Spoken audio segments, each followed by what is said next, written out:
So earlier today, former Packers wide receiver James Jones was on Colin Cowherd's show, and Colin Cowherd asked him an interesting question about who he thinks the Packers' current wide receiver one is, and I want to show you guys his answer because I think from a former player, they obviously know what they're talking about, especially someone who's played receiver for Aaron Rodgers and the Green Bay Packers.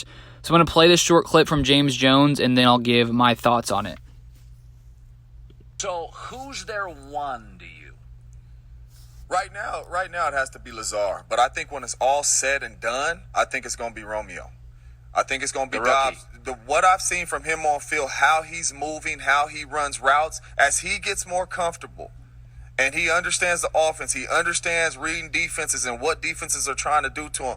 He's a big play waiting to happen. He could go up and make the tough catch. He's really quick off the line of scrimmage. I think when it's all said and done, Coach LaFleur and Aaron Rodgers is going to put this young fella in position in the offense to go out there and have opportunities to make plays, and I think he's going to capitalize on that. I love everything I'm seeing from him. He can run, he's big, he's quick, he can do all those things. So I think if he's one of those guys that's out there that Aaron Rodgers is calling out, handle your business and get out there, because I think he could really have a big part in this offense. Listen, So that's some very high praise from James Jones. As you heard, he said at first, he thinks Lazard right now is number one, which I think makes sense because Lazard has built that trust with Aaron Rodgers, and right now he solidified himself as the number one. But James Jones says he believes that when it's all said and done, it can be Romeo Doubs as the number one wide receiver in Green Bay.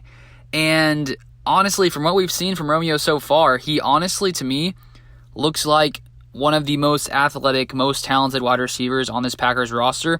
So it's really honestly exciting to hear James Jones say that he believes Romeo could be number one, as I said earlier, coming from someone who already played in Green Bay for so long. And I mean, I'm just shocked that the Packers were able to get Romeo in round 4. And I was actually reading a really interesting article earlier this morning over at PackersNews.com. I think it was by Ryan Wood. And apparently Romeo, when it was coming up for, I think it was like the draft, the draft workouts, he apparently had food poisoning, and because of that, he had to skip the workouts. So I think if he would have been healthy there, I think there's a much higher chance he would have gone earlier. Maybe I'm wrong there, but the fact that he got food poisoning may have led him here to Green Bay. He then ran at his Nevada Pro Day. And so what we're seeing from Romeo Doubs is honestly incredible, and it's honestly much more than I hoped and expected this soon in his career. So I just wanted to show you guys that because I thought it was very interesting with James Jones sharing that. And if you guys haven't subscribed, feel free to subscribe. I like doing this channel, at least the past day or so, because it takes me way less time to make a video. I'm not making thumbnails. I'm not editing anything. I'm just recording my voice and stuff over a picture, so I'm able to do a lot more without spending time in Photoshop, which usually takes me 30 minutes or so. So we'll see if I keep this up, but I've enjoyed it so far, and that's all I have right now. Thanks, guys.